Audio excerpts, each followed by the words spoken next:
माहित नसतं की आपल्याबद्दल कोण काय बोलतं का. पण काही अशी माणसं असतात ते कुठून काहीतरी ऐकून येतात आणि आपल्या कानात बॉम्ब टाकतात. बॉम्ब. तुम्हाला ते असं म्हटलं बरं का, हे मधले चमचे आहेत ना, या चमच्यांना अगोदर हाकलून लावा तुम्ही, तर तुम्ही सुखी होता. हे चमचे ठेवायचेच नाही जीवनामध्ये. तुम्हाला हे असं म्हटलं तुम्हाला ते तसं म्हणलं, ह्यानं असं केलं तुमच्याबद्दल असं बोलत होते, ह्यांचं ऐकलं का आपलं चांगलं काम मागे राहतंय. आपला वेळच त्या वाईट गोष्टीच्या चिंतनामध्ये जातो. हे आम्हाला असं का बरं बोललं असेल, मी काय बरं केलं त्याचं, मी तर कुणाचंच काही केलं नाही, ह्या विचारात माणूस जातो. पण अगोदर या चमच्यांना काय करा, हाकलून लावा. अजिबात कुणालाच मध्ये आपल्या जवळ मला हे कुणी काय तुमच्याबद्दल कोण काय वाईट बोलतंय ते तुम्हाला कोणी सांगायला येऊच देऊ नका. का आज कुणा म्हणजे अशी कुणाचीच हिंमत नसते की एखादा माणूस आपल्याबद्दल वाईट बोलतो पण तो दूरच बोलणार, समोर येऊन कोणाची बोलायची ताकद नाही. आणि प्रत्येकाच्या जीवनामध्ये असतं.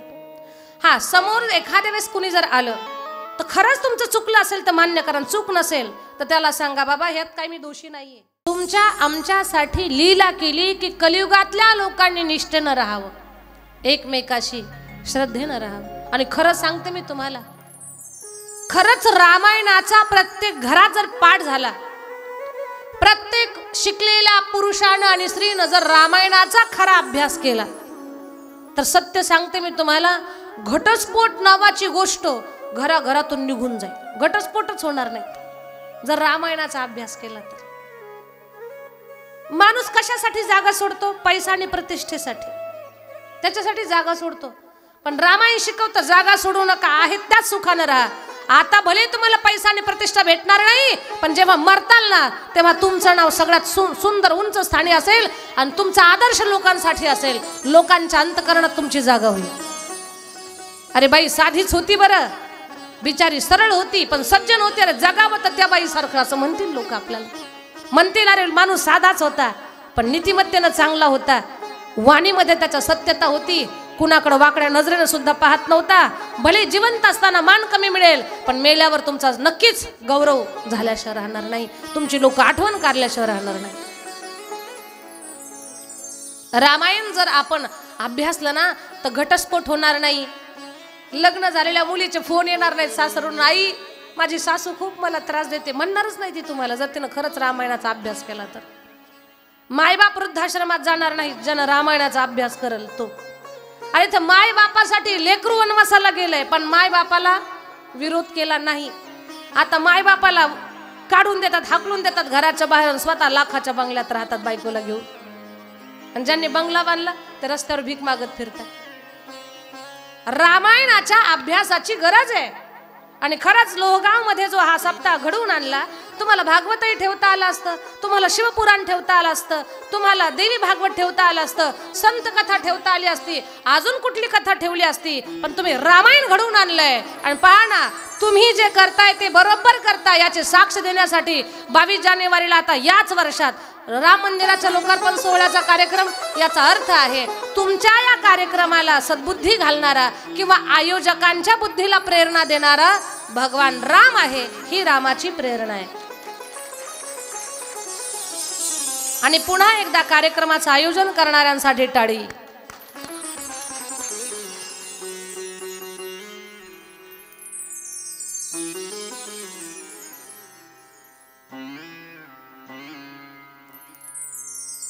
रामाची लीला आहे. पत्नी चोरी केली, झाडांना मिठ्या मारताय. सती माता चुकले, आई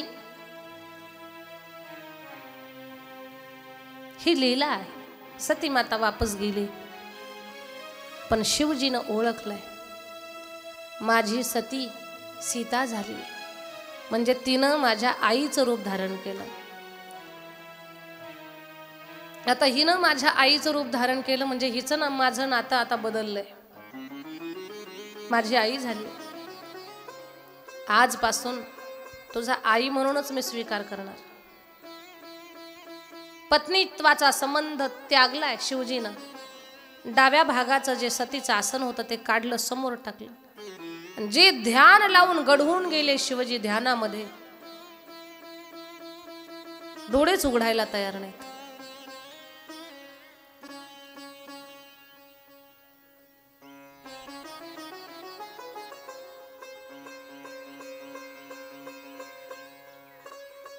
ध्यानामध्ये गढून गेले. हजारो वर्ष झाले.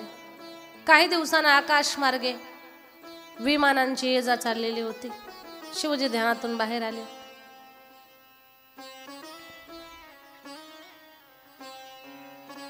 सती माता म्हणते, स्वामी, ही विमानं कुठे निघाली? कुठे चालली आहेत ही विमानं?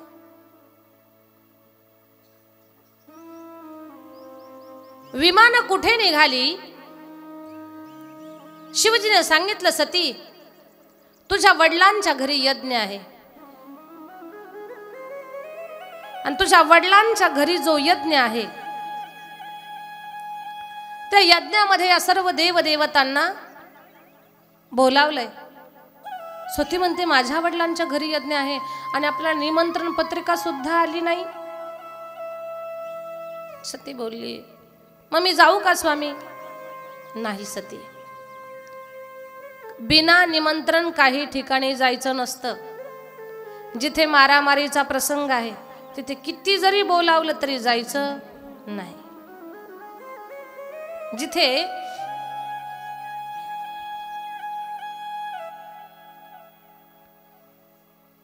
लग्न आहे अशा ठिकाणी पत्रिका असेल तरच जा. तुम्हाला पत्रिका नाही, तांदूळ नाही, मूळ वाटी नाही आणि उगीच पैठणी घालून निघालात. बरं, तुमची सोन्याचे दागिने लॉकर मध्ये ठेवलेले होते, शेजारणीचे घेतले तुम्ही घालायला. लग्नात गेलात पण तुम्हाला पत्रिकाच नाही, बोलावलंच नाही, गेलात लग्नाला, किती भारी पैठणी घातली तरी तुम्हाला कुणीच भाव देणार नाही. का? तुम्ही निमंत्रणाविना गेलात. तिथं तुम्हाला कुणी खाणार नाही आणि तुम्हाला कुणी न विचारल्यामुळे लग्नातला बासमती तांदूळ सुद्धा तुम्हाला गोड लागणार नाही. लग्न प्रसंगी निमंत्रण असेल तरच जा. हा, जिथे भगवत कथा चालू आहे, ईश्वराचं चिंतन चालू आहे, तिथे बोलवायची गरज नाही. तिथे तुम्ही मनानं या, कारण ही आपल्या उद्धाराची जागा आहे. लोहगाव मध्ये सप्ताह चालू आहे. गावातल्या लोकांना मूळ वाटी पत्रिका द्यायची काही गरज आहे का? इथं तुम्ही मनानं यायचं, कारण हा तुमच्या गावचा कार्यक्रम आहे. ही रामकथा प्रत्येक घरातल्या माणसाचा याच्यात सहभाग पाहिजे. पंचकृषीतल्या लोकांनी सुद्धा न बोलावता यावं का? रामायण म्हणजे आपल्या जगण्याचा, जीवनाचा, जन्माचा विषय आहे, म्हणून ऐकण्यासाठी यावं. ही आपल्या उद्धाराची जागा आहे. सती, 4 ठिकाणी मनानं जाता येतं बघ. भगवत कार्यात भक्ताला, गुरुच्या घरी शिष्याला, मित्राच्या घरी मित्राला आणि माय बापाच्या घरी पुत्राला मनानं जाता येतं. सती म्हणते, मला पण तेच म्हणायचं. माझ्या वडिलांचं घर आहे तिथे मला विचारण्याची काय गरज आहे? मला जाऊ द्या. नको जाऊ सती. सतीला खूप जावंसं वाटायचं. का? आकाश मार्गे सतीच्या बहिणी, चंद्राला 27 पत्न्या होत्या, त्या सगळ्या सतीच्या बहिणीच होत्या. तर सगळ्या देवस्त्रिया जाणीवपूर्वक कैलासावरनं जायच्या की यांना कळावं, यांना बोलावलं नाही ना आम्हालाच बोलावलं म्हणून. आपल्यात नाही का हे विधावे असतात? एखाद्याच्या घरी जर लग्नाचा कार्यक्रम असेल आणि सख्खे भाऊ, पण मोठ्या भावाच्या घरी लग्नाचा कार्यक्रम आहे आणि मोठ्या भावानं पोराच्या लग्नाच्या कार्यक्रमात छोट्या भावाचं नावच टाकलं नाही पत्रिकेत. असतं ना असं खेड्यापाड्यात, म्हणजे छोट्याचं नाव टाकायचं नाही, त्यांना लग्नात सहभागी करून घ्यायचं नाही. भांडणं त्यांचे, कुठं बांधाचे भांडणं, कुठं बायको म्हणजे जावाचे भांडणं, त्यातून त्यांचं बिघडलेलं. पण ज्यांना हळदी कुंकवाला बोलवले असतं ना, बांगड्या भरायला, सवसनं जेवायला, त्या बाया फार विचित्र असतात बरं. त्या काय करतात म्हणजे तिथं तर जायचं ना तुम्हाला बांगड्या भरायला, तर नीट तिकडंच निघा ना. जाताना जिला बोलवलं नाही का तिच्या घरी बसून जाणार, चहा पिऊन जाणार, अगोदर तिच्या घरी जाणार. हक्का पत्रिकेत तुमचं नावच दिसलं नाही, आमची भांडणं आहेत. असं असतं का? पण कुठं भावकी आहेत तुम्ही. भावकीला सोडून लग्न कुठं गोड वाटतं का? किती येऊ द्या ना पाहुणे रावळे, पण आपल्या घरातलं माणूस असल्याशिवाय गोड दिसतं का? बरं, जे त्यांनी जे केलं ना ते बरोबर नाही केलं पहा, असं नाही करायला पाहिजे. हिलाच बोलणार म्हणजे. पण जाऊ द्या, तुमचंही मुलगा लहानाचं मोठं होईल, तुम्ही पण नाव टाकू नका पत्रिकेत. आणि निघाली कुठं? तिकडं वर बांगड्या भरायला. आणि आग कुठं लावायला लागली? इकडं पेटवायचा कार्यक्रम करते. आपल्या आजूबाजूला पहा, माणसाचं जीवन विस्कळीत कधी होतं माहिती आहे तुम्हाला? आपल्याला काहीच माहित नसतं की आपल्याबद्दल कोण काय बोलतं का. पण काही अशी माणसं असतात ते कुठून काहीतरी ऐकून येतात आणि आपल्या कानात बॉम्ब टाकतात. बॉम्ब. तुम्हाला ते असं म्हटलं बरं का, हे मधले चमचे आहेत ना, या चमच्यांना अगोदर हाकलून लावा तुम्ही, तर तुम्ही सुखी होता. हे चमचे ठेवायचेच नाही जीवनामध्ये. तुम्हाला हे असं म्हटलं आणि तुम्हाला ते तसं म्हणलं, ह्यानं असं केलं आणि तुमच्याबद्दल असं बोलत होते, ह्यांचं ऐकलं का आपलं चांगलं काम मागे राहतंय. आपला वेळच त्या वाईट गोष्टीच्या चिंतनामध्ये जातो. हे आम्हाला असं का बरं बोललं असेल, मी काय बरं केलं त्याचं, मी तर कुणाचंच काही केलं नाही, ह्या विचारात माणूस जातो. पण अगोदर या चमच्यांना काय करा, हाकलून लावा.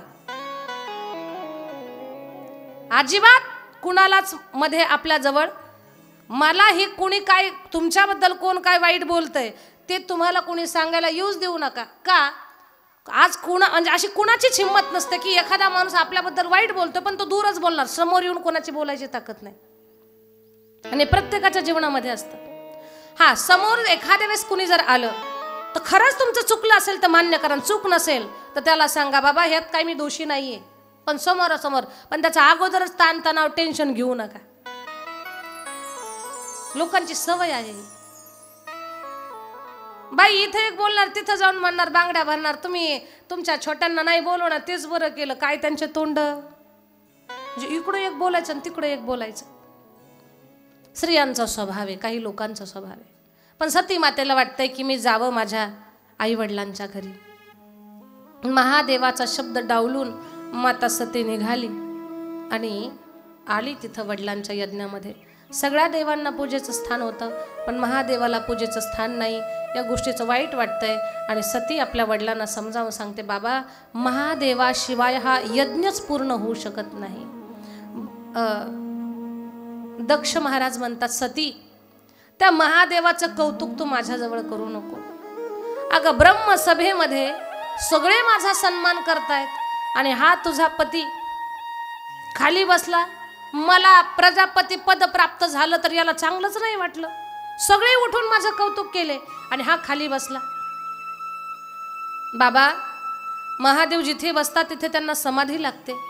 तुमच्यावर ते कुठे त्यांना वाईट वाटलं म्हणून उभे नाही राहिले असं काही नव्हतं. त्याची बाजू घेऊन तू सफाई देऊ नको सती.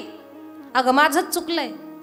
त्या मरकट लोचन स्मशानात राहणाऱ्या महादेवाला मी तुला दिलंय, दे सोडून त्याला नेऊन राहा माझ्याकडे. काय शिकवतोय बाप पुरीला? महादेवाला सोडून दे आणि माझ्याकडे येऊन राहा. जगातल्या कुठल्याच बापानं आपल्या लग्न झालेल्या